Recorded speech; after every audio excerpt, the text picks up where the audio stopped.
Hey there, political enthusiasts! Today let's dive into the escalating crisis in the Democratic Republic of Congo and how Kenyan President William Ruto is stepping up to the plate. First up, the heartbreaking eruption of violence in eastern DRC. On January 29th, clashes between government forces and the M23 rebel group led to the rebels seizing control of Goma, the capital of North Kivu province. Thousands fled their homes, facing severe shortages of electricity, water, and internet.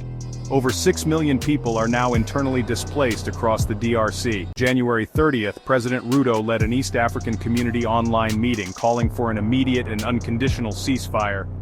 Notably absent was DRC President Felix Tshisekedi. Accusations flew, with the DRC government accusing Rwanda of backing the M23 rebels, which only heightened tensions.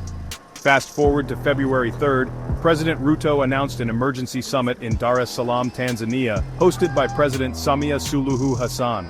This summit gathered key African leaders including Presidents Tshisekedi, Kagame, Ramaphosa, Museveni, and Mohamud.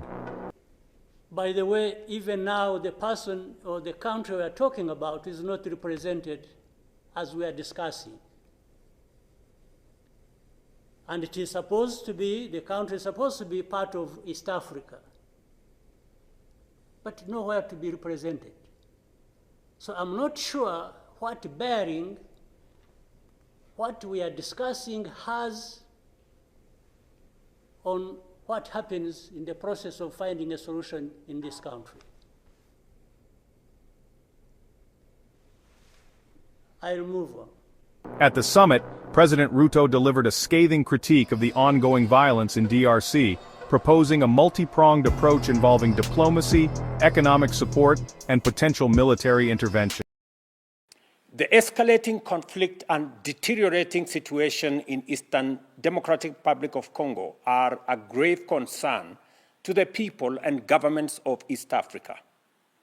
Noting the worsening humanitarian crisis exacerbated by ongoing military actions, including the closure of airspace in Goma, I call for the immediate and unconditional cessation of hostilities.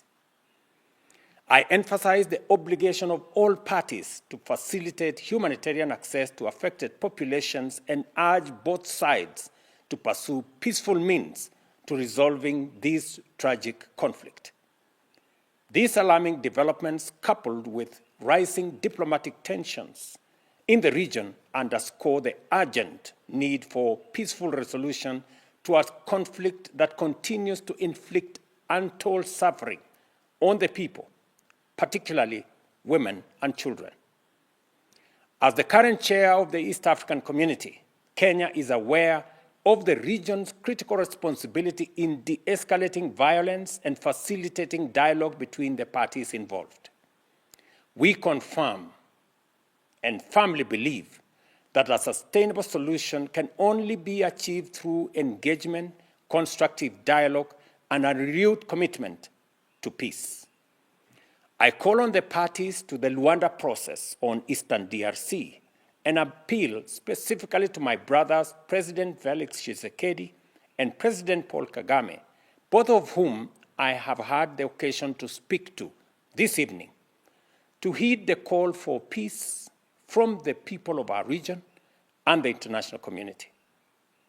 I call on them to dedicate all efforts towards achieving peace in Eastern DRC and restoring good neighborliness, an essential principle underpinning regional peace and collective responsibility.